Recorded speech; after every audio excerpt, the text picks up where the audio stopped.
Welcome. I am Beth Ann Kaminkow, Global CEO of VMLY&R Commerce, and I am here to welcome you to our Commerce Reimagined series, highlighting our trailblazers, people who are changing the way we are defining commerce across technology and innovation and bringing new thinking into our space. So today I am thrilled to welcome Dr. Behice Ilhan to our virtual stage. Welcome. Thank you very much. Hello, very nice to be here, Beth Ann. Great to have you. We've been fans of each other for a long time, and I love when I get a chance to have a conversation to geek out and get deep into the inner workings of your mind, which brings me to your role. You are Senior Trend Strategist and Brand Futurist at Mintel. I think that idea of being a futurist is always interesting, curious, and sometimes a little skeptical. So I can't wait to start there and hear from you. What makes a true futurist, and how do you define that capability, and how do you approach your work? What we're really looking forward to is sort of hearing your perspectives and opinions in the space of commerce, which you've lived and worked around for a very long time. Working at the C-level of, client organizations, retailers, academic groups, really drawing from a cross section of industry to bring, your work through published papers, white papers, your insights, your blogs, your own podcasts and conversations. So we feel quite fortunate to have you here with us today. Awesome. And I always love to get into a little bit of our personal sides as well. So you are a dive master. Used to be, yes. A diving instructor, pretty cool. And I'm sure you bring that into a metaphor of deep dives in all aspects of your life. And also captain of the women's ice hockey team in Turkey, which I love that. I have a bit of ice hockey background in my own personal life. So it's not often that you hear women with that skill, and amazing. So great to have you here. Let's kick off with, I guess a lot of our conversations have started, and forgive me because we'll play this out a little bit longer because it's still so relevant as a grounding point. Of course. And I'll tie that to your setting up also your role as a futurist.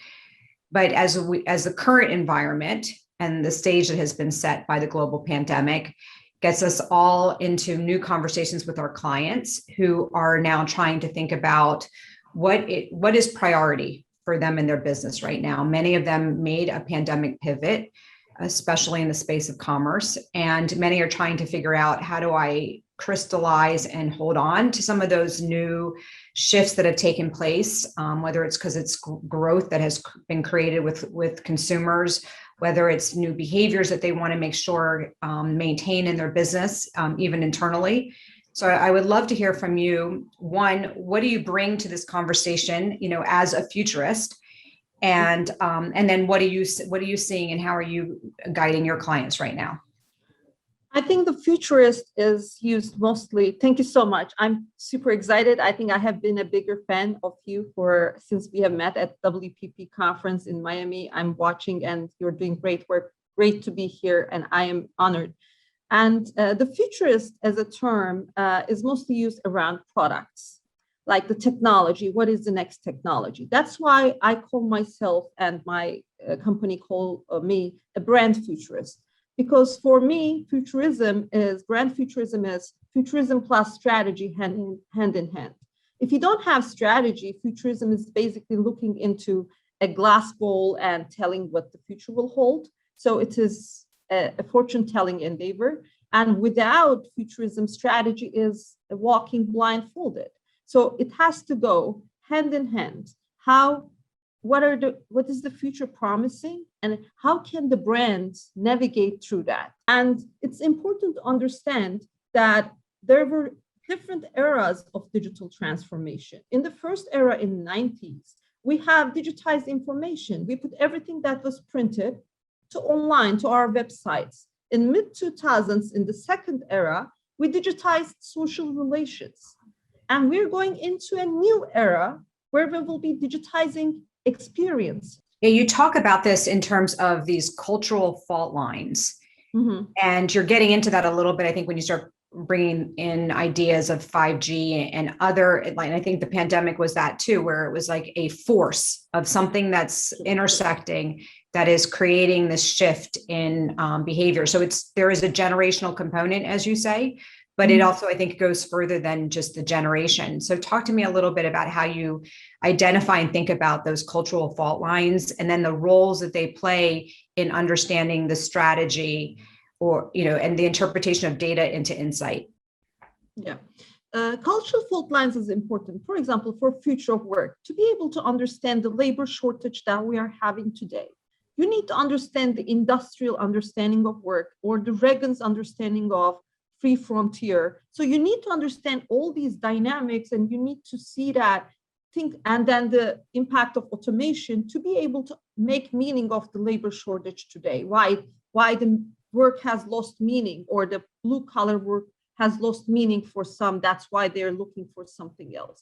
So the cultural fault line here is sometimes historic, and it's different in US versus in China, because the national understanding of work is different, right? In our national ideologies. And so it's important to understand that. And that is one, the national level is very important. The other level is local. I mean, you said you have been to Detroit, and the Detroit's understanding of hard work, the localized cities have been developed around the myths of that people do the same work. So the work was giving meaning and social status to people in cities. So the local level storytelling is also important. Philadelphia, Detroit, Illinois, the meaning of work and the worker kin, the relation that people built are also on local level very much so. So that's another. So I'm giving from future of work to give you an example. You can you can do it for commerce as well, right? About the how the commerce story is different. The retail landscape is in different Florida versus Illinois versus LA. So it's also that local stories. 5G is not an efficient and effective solution for every city. It is good for densely populated cities because of the infrastructure that is needed. And if every city is not a 5G city, it means that every city will not be a smart city. If every city is not a smart city, then every city will not be a self-driving city. I'd like to get back to what you're saying about thinking through both the economic, the societal, and the political underpinnings of some of these things that are creating differences in density and in cities and in, sort of hierarchy, if you will, of location, and how we think about, scaling and deepening our markets and our targets. Because to me, what I'm also thinking about here is, in terms of application for clients, is this really changes how you think about even segmentation. Sure.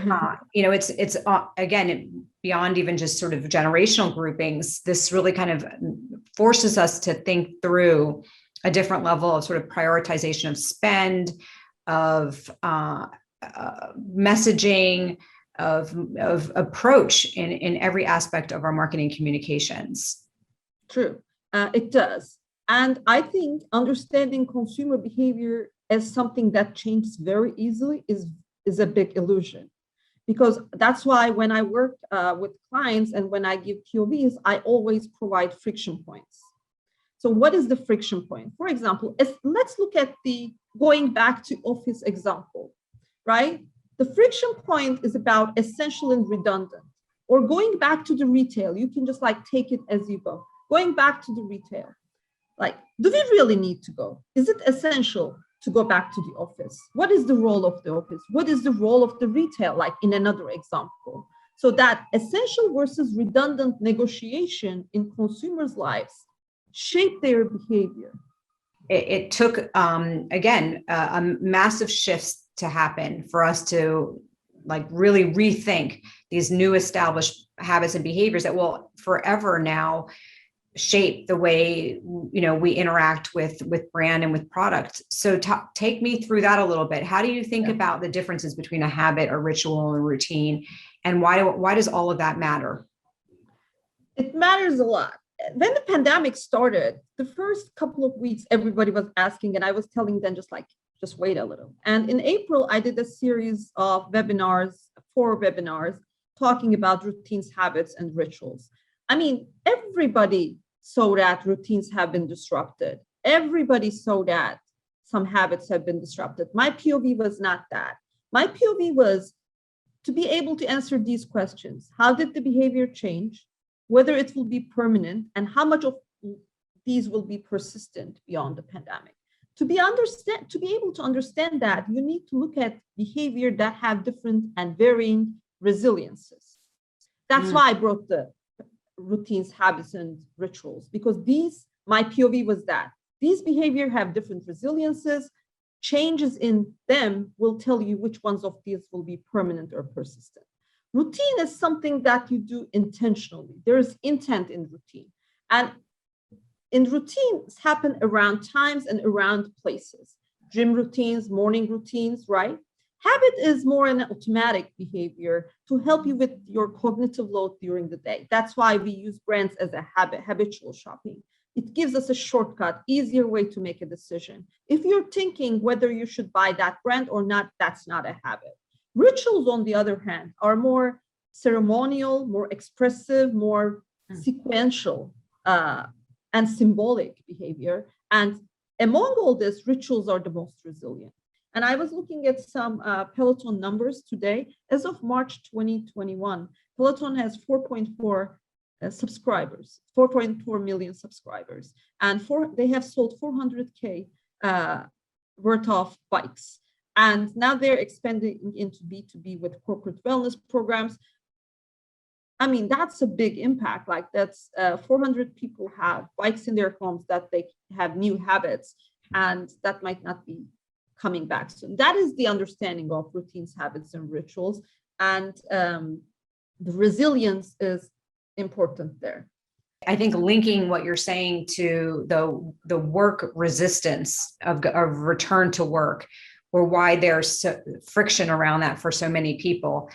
I think when you start to break it down into understanding the habits that were formed and the routines that were changed, it really helps you understand that dynamic, because some people can, I think are scratching their heads going, but there's such deep isolation with what occurred. And we lost so much of what was special about our work relationships and the energy and the collaboration that took place at work. So it seems like incongruent that then people wouldn't just be running back into offices and a return to work, but there's a new type of resistance that's been built up, and one that I think should really take a lot of appreciation and understanding to figure out, okay, what's the right way then approaching this from a human behavior standpoint. True. It's at the intersection of resilient, redundant, and essential friction. We have seen many things are redundant in our lives, and it will be very difficult to convince people that these redundant parts should still be kept. It's not only about work, it's also about retail. Some retails, the essential have flourished, and the more general like essential product and services have flourished, and the other ones more specialists and are like, these are redundant, so we left them. Or like, we don't need all these stores. Many places like Gap or H&M closed stores in several places. Like these many stores are redundant.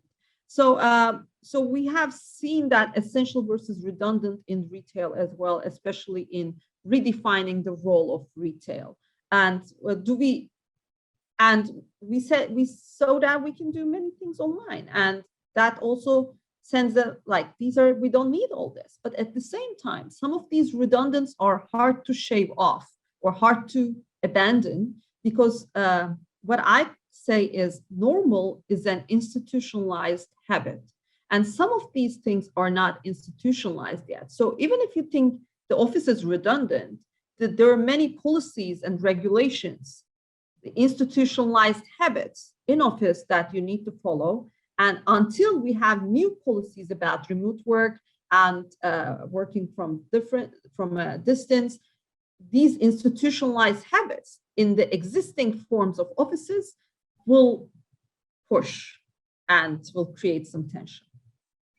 So speaking of that, whether we're thinking about in the context of work and the loyalty that we gain from employees and how to retain staff, which is obviously another one of those big headlines we're seeing a lot right now, is that there's dramatic turnover that is either happening or projected to happen for most companies. Not I don't think any industry is escaping this trend right now. Sure. Then you bring that also into the commerce and shopper space. We see loyalty as a major area in need of rethink and reimagination, and that's being disrupted right now. How do you think, and how are you seeing the data and the work that you all are doing in the space of loyalty shifting? I want to give a couple of answers, starting from the loyalty of employee loyalty, interpreting the labor shortage. Labor shortage, I see it as a pre-experiment of universal basic income. But I think it can be used to understand universal basic income, because if our automation had been at a certain level, if we didn't need the human touch this much, then we wouldn't have labor shortages. So it was I think, early experiment, or might be used as an early experiment. And there was data in Mintel, very recent blog, saying that some people don't want to go back to work, and they say that they are okay with paid less if the remote work is an option. So that also says a lot about universal basic income willingness, or the sentiment around that. And that's also alarming at some level. I don't like that people are negotiating this as a luxury and giving up their value. And loyalty, that is the employee loyalty part, and the blue collar worker loyalty, that there's a lot going there, I think. And it's not enough to tell people like work 50 hours and you will not be able to pay your rent. I think that demystification of labor, demystification of the blue collar story or identity, I see it there. And the loyalty is changing. In the pandemic, loyalty has changed because we became loyal to some smaller set, and redundant ones are gone. So all of our models fail because we spend all our marketing budget on building awareness. I know Colgate, I want to buy Colgate, I put it on my cart. So I did everything that Colgate's marketing budget told me to do. And Amazon's, because the loyalty is different there, the loyalty is momentous and towards Amazon. And my consumer choice is not embedded in the bigger marketplace, which is in perfect competition, but is embedded in that platform. If you used to think about buying on seasonality, on holidays, a certain calendar and cadence, yes, it is completely shifting now. And some of that shift is being driven by these marketplaces. So you have things like Prime Day, 11/11, that are now, making all brands really rethink what are the must-win periods of the year. So now bring that into all the different themes that you kind of brought into this conversation, from, habits and rituals to loyalty to experiences, and this idea of digitizing and the kind of full blurring of the physical, digital, and now virtual. What's happening here in terms of having to rethink how a brand is going to win this calendar and this sort of new drivers of demand? There are a lot of things happening. So the marketplace is a social setting, and US marketplace has a pace. The calendar, some people call it, but it's a ritualized pace.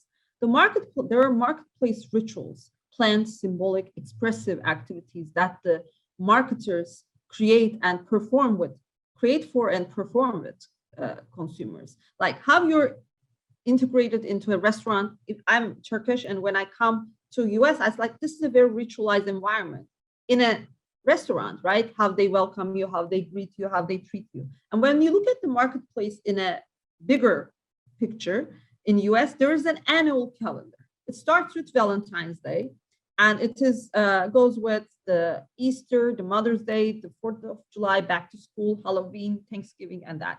And these are driven mostly by the retail, right? That was designed around the retail practice, so you can bring in people. Now we are seeing that pace changing with the digitally oriented and digitally native new events.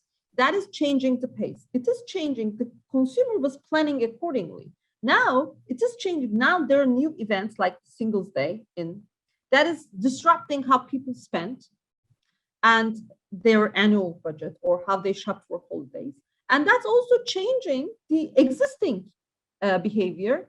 We started to see some Thanksgiving products out before Halloween even, or the Halloween decorations start selling in July, or coming out in July. So it is disrupting digitally, and it's also disrupting this, like making it fuse into each other. All this happening, retailers become absent from these marketplace rituals. Target, Walmart, and many other retailers have said that they will not be doing the Thanksgiving and they will close their stores. So a lot of dynamics there. Well, I could talk to you about this kind of stuff for much longer, but we are out of time. And it is just great to get your ability to codify and put into these simple articulations a lot of what's going on right now, and a lot of complex data points and shifts that are taking place is really incredibly helpful. We're so lucky to have you here with us. And I know people who are listening will want to follow you and dive deeper into some of the other content that you've put out there. So thank you again, Dr. Behice. We really appreciate you being with us. Thank you. Can I add something? I think this is important. Please. And we are going into a post-growth era. We are seeing that the consumers are buying less, and they want to be more environmentally conscious, and they have started to see the essentials, and they're buying second hand. That's why many retailers are having these second-hand or resale stores. So there was a New Yorker article about, can there be prosperity without growth? We will see that growth mindsets be challenged, and efficiency and optimization mindsets will be challenged as well, especially in supply chains. We will see more resiliency and redundancy in supply chains. Sephora not only sending through FedEx because they were delayed because of the pandemic and because of the volume of online shopping, they have added Instacart. So we will see some of these redundancies added to supply chains or offerings so that some of these cultural fault lines are navigated.